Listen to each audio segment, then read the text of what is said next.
You will be shocked when you learn how soldiers trained in ancient Egypt. Long before the legions of Rome and the phalanxes of Greece, there was an army in the Nile Valley whose power and discipline became legendary. Thousands of warriors moving as one, built and defended civilization for 3 millennia. Their secret lay not only in their bronze weapons, but also in an invisible training system that transformed simple farmers into the elite of the ancient world. Watch the video to the end, and you will learn which one element of training, unrelated to weapons, was considered the key to creating the Pharaoh's invincible warrior.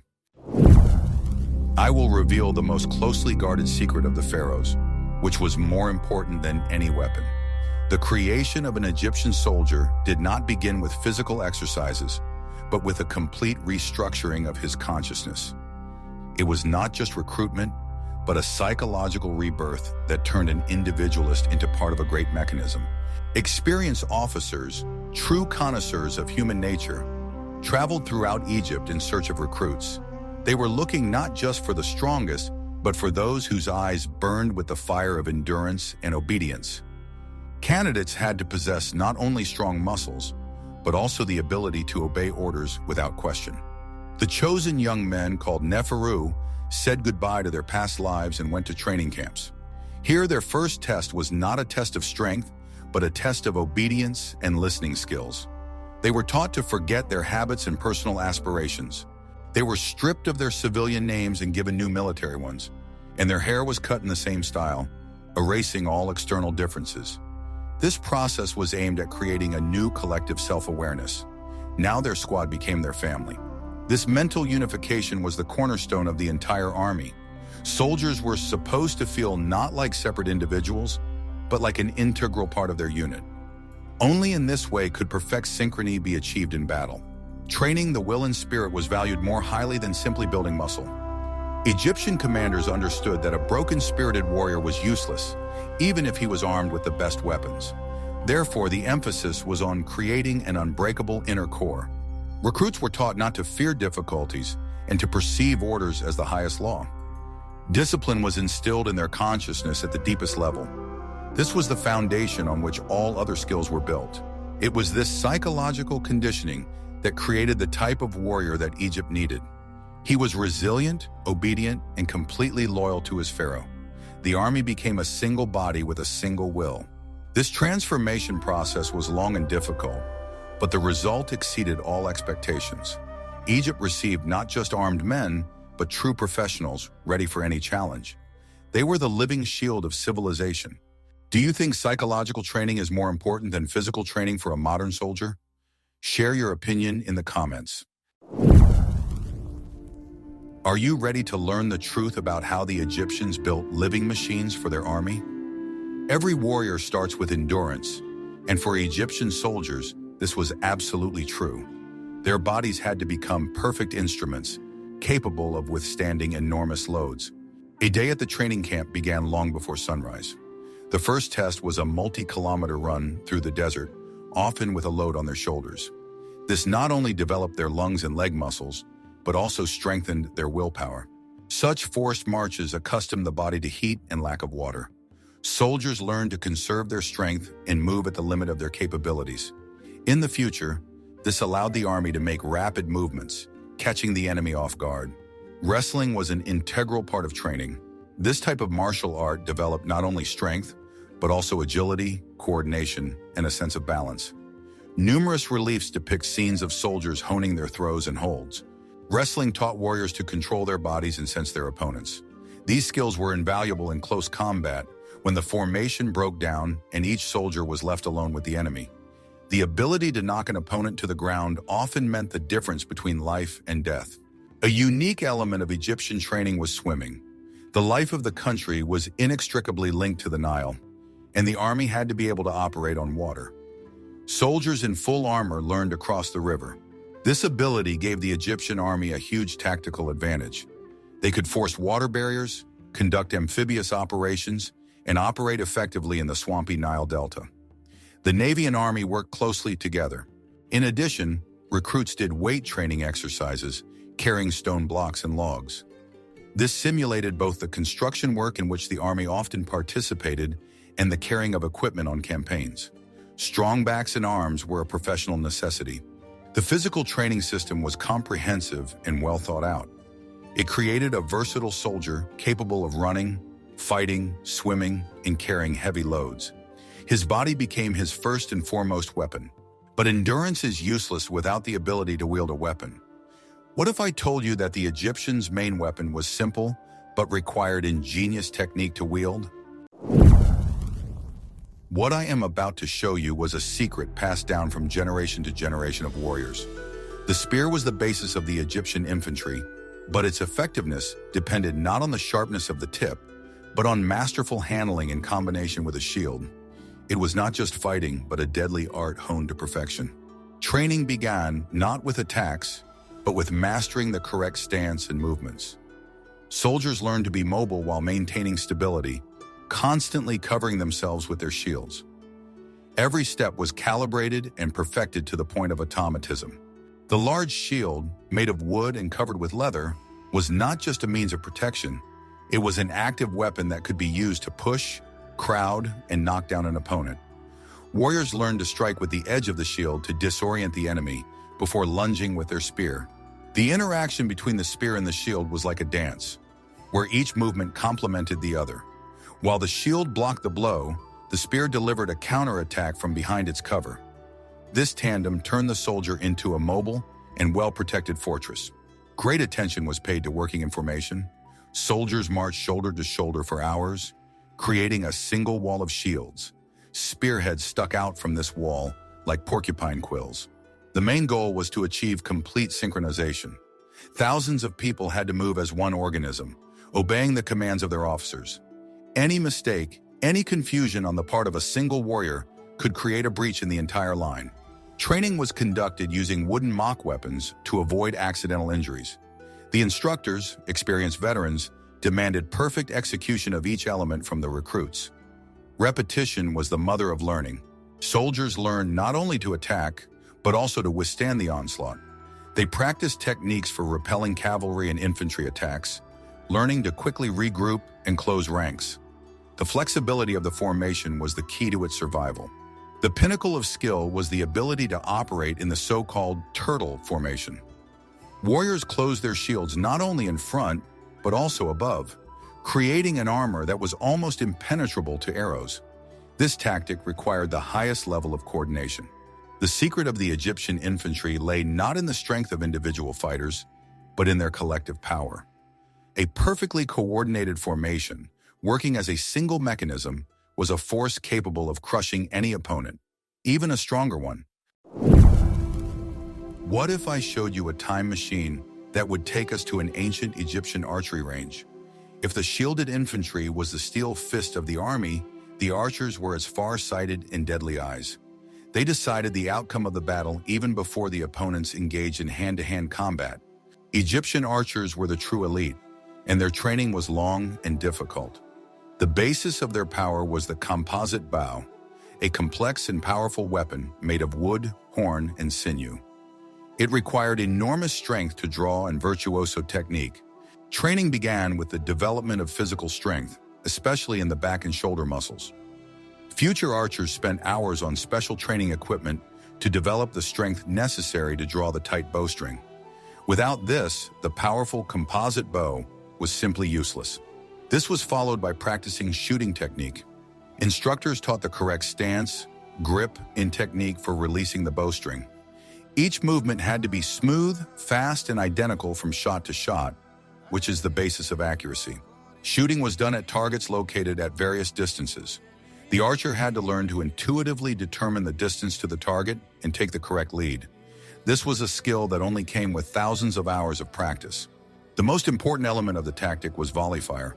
Hundreds of archers simultaneously released their arrows on command, creating a veritable cloud of death over the battlefield. This had a tremendous demoralizing effect on the enemy. Training included shooting from moving platforms, primarily from chariots. This required incredible balance and coordination. Such a chariot archer was the pinnacle of ancient Egyptian military art. Archers also learned to choose the right types of arrowheads for different purposes. Wide and sharp ones were used against unprotected infantry, while narrow and faceted ones were used to pierce armor. This was part of their professional knowledge. Training an archer took years, and it was a continuous process. Even experienced warriors continued to train daily so as not to lose their form. Their skills were too valuable a resource for the state. But weapon mastery is worthless without iron discipline. In the next chapter, you will learn how commanders turned thousands of individuals into a single mechanism. The true power of the Pharaoh's army lay not in the number of soldiers, but in their impeccable order. Discipline was the invisible force that turned a crowd into a monolithic fighting machine. It was Egypt's main weapon. Discipline was instilled from day one and ran like a red thread through the entire service. The basis of everything was subordination, the unquestioning obedience of the junior to the senior. The commander's orders were not discussed, but immediately carried out. The most important tool for maintaining order was drill training. Hours of drill, practicing turns, formations, and marching steps made the movements completely automatic. Soldiers learned to act without thinking as part of a single whole. In the noise of battle, words were useless, so troops were commanded using signals. Soldiers learned to recognize and instantly respond to the sounds of trumpets and drums. Each signal corresponded to a specific maneuver. In addition to sound signals, military standards were widely used. Each unit had its own unique standard, which served as a visual reference point on the battlefield. The movement of the standard indicated the direction of attack or the assembly point. The hierarchy in the army was strict and clearly defined. There was a whole system of ranks, from corporal to general. Each soldier knew exactly his place in this structure in his area of responsibility. Discipline violations were severely punished. The system of penalties maintained order and served as a lesson to others. This ensured a high level of obedience throughout the army. But discipline was not only external, it was also instilled internally. Soldiers were taught to be proud of their service, their unit, and their country. The sense of military camaraderie and corporate honor was a powerful bonding factor. Maintaining order extended to everyday life. Cleanliness in the barracks and care of weapons and ammunition were mandatory. This instilled a sense of responsibility and organization. As a result, it was this iron discipline that allowed Egyptian commanders to implement complex tactical plans on the battlefield. The controllability and predictability of their troops gave them a decisive advantage over less organized opponents. What you are about to learn was only available to select warriors from noble families. At the top of Egypt's military hierarchy were the charioteers, elite troops who served as the ancient equivalent of tanks. Their rumbling chariots struck terror into the hearts of their enemies and decided the outcome of battles. Becoming a charioteer was incredibly prestigious, but training required a fortune and many years. Each chariot was a complex and expensive piece of equipment, and horses were valued at their weight in gold. Service in these troops was the preserve of the aristocracy. The chariot crew consisted of two people, the driver and the fighter. Their training was parallel but pursued a single goal, achieving perfect coordination. They had to understand each other without words, with a half gesture. The charioteer was a true master of control. He learned to maneuver at full speed over rough terrain, dodging obstacles and enemy attacks. The lives of the crew and the success of the entire operation were in his hands. The fighter was usually a top-class archer. His task was to shoot accurately from a swaying and shaking platform. This required a unique sense of balance and the ability to concentrate in the chaos of battle. Training was grueling and dangerous. Chariots often overturned, resulting in serious injuries. Only the most agile, courageous, and resilient could pass this selection process. Complex tactical maneuvers were practiced. Charioteers learned to attack in a wedge formation to break through enemy lines, or to act in a scattered formation, showering the enemy with arrows from the flanks. They were the main striking force of the army. The horses for the chariots also underwent special training. They were taught not to be afraid of the noise of battle, the cries, and the glint of weapons.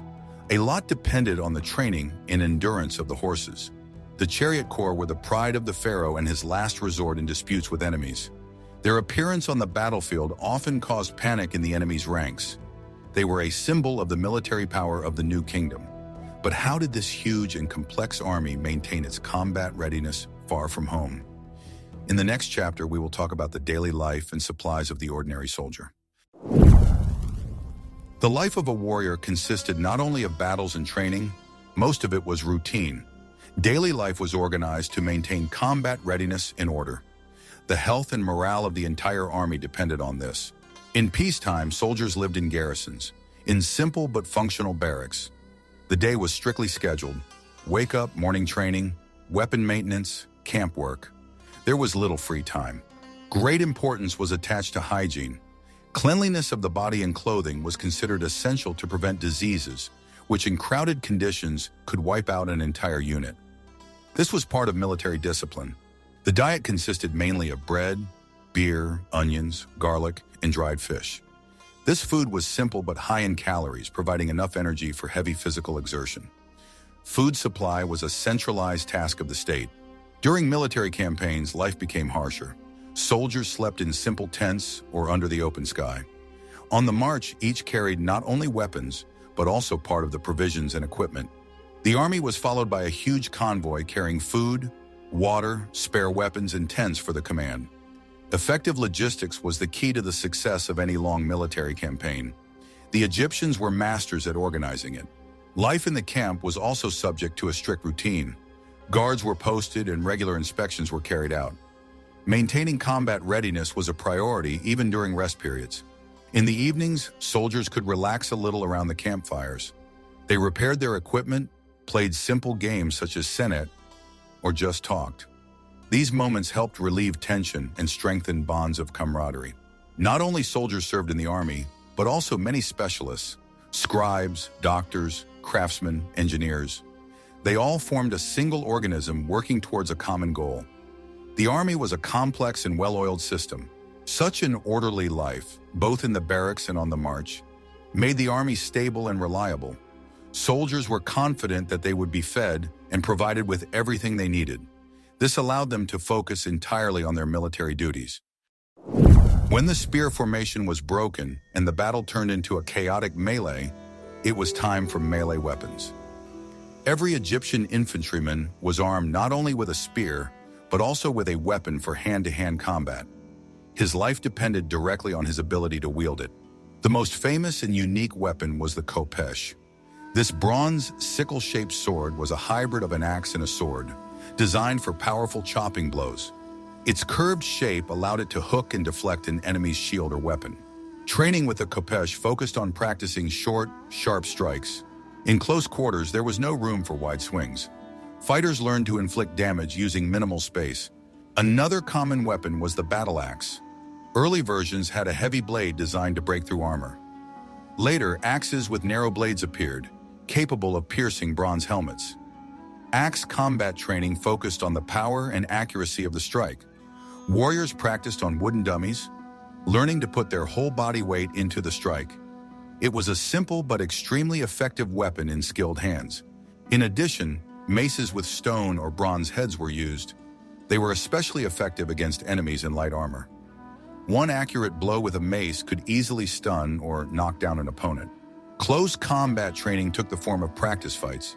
Soldiers, protected by light armor and armed with wooden replicas of weapons, honed their skills. This allowed them to get used to the dynamics and chaos of real combat. In battle, these weapons were used after soldiers had thrown their spears or their formation had been broken. Every soldier had to be versatile, ready for any phase of combat. This greatly increased the flexibility and survivability of the infantry. Instructors taught not only how to attack, but also how to defend using a short sword or axe to parry blows. Fencing was an important part of training. Each warrior was not just part of a formation, but also an individual fighter.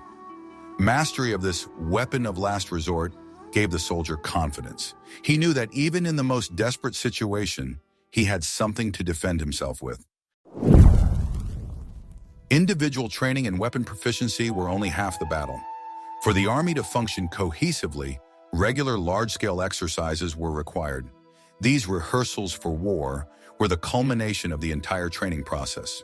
Periodically, entire units, up to and including divisions, were taken out into the desert for maneuvers. Here, in conditions close to combat, tactical techniques were practiced. It was a test of the coordination of the entire military mechanism. During the exercises, one part of the army played the role of the enemy.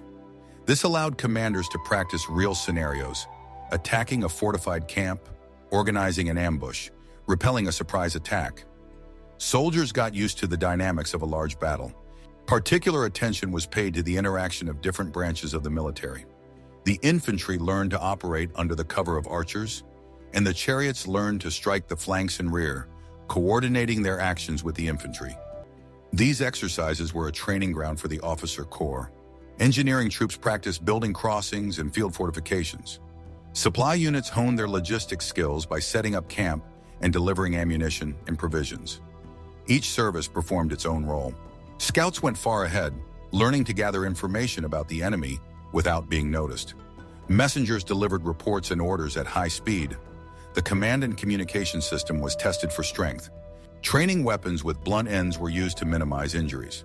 However, the exercises themselves were very intense and required the soldiers to give their all. It was a serious test of their endurance and skills. After the maneuvers, a detailed analysis was carried out. Commanders analyzed mistakes, noted successful actions, and made adjustments to training plans. The army was constantly learning and improving. These large-scale exercises turned the army into a well-oiled machine in the hands of the pharaoh. When real war broke out, every soldier and officer already knew what to do and how to do it. The element of surprise and chaos was minimized. It was thanks to such rehearsals that the Egyptian army maintained its high combat readiness for centuries. They did not just prepare for war, they lived it. What made the Egyptians endure all the hardships of military service? It was not only their duty to the pharaoh, but also a clear understanding of what awaited them at the end. The motivation system was one of the pillars on which the entire army was based. For the common man, military service was one of the few available social ladders. By proving himself in battle, an ordinary peasant could radically change his life and that of his family. It was a powerful motivation. The main reward for a veteran was land. The pharaoh granted distinguished soldiers and officers land grants, which allowed them to become wealthy landowners after their service. A former warrior became a respected member of society. In addition to land, soldiers were rewarded with livestock, grain, and valuable items. In the event of a successful campaign, the army received a share of the spoils of war. This made service not only honorable, but also profitable. Special decorations known as Gold of Valor were awarded for exceptional bravery in battle. These were gold necklaces, bracelets, and pendants in the shape of flies, symbolizing persistence in pursuing the enemy. Wearing such awards was a great honor. A successful military career opened the way to high administrative positions. Many veterans who proved themselves to be good organizers continued their service as officials. The army was a training ground for the entire state. The state also took care of soldiers' families while they were on campaign. Their land was cultivated and their families received food. Soldiers could rest assured that their families were being taken care of. Even in the afterlife, military merits were important. Scenes of military exploits were depicted on the walls of tombs, immortalizing the glory of veterans. It was believed that this would help them in the next world. This well-thought-out system of incentives created enormous competition for the army. Many wanted to serve, but only the best were selected. This made it possible to maintain the highest quality of personnel. Thus, Egyptian soldiers fought not only out of fear of punishment, but also for the sake of a bright future. They saw a clear and achievable goal before them, and this increased their strength in battle tenfold. We have seen that the Egyptian army was not just a collection of warriors, but a complex system where each element had its place. From the psychological conditioning of recruits and grueling physical training, to the honing of tactics in large maneuvers and a well-thought-out motivation system, everything worked toward one goal: creating the ideal soldier. It was this systematic approach that allowed the civilization of the pharaohs to dominate the region for centuries.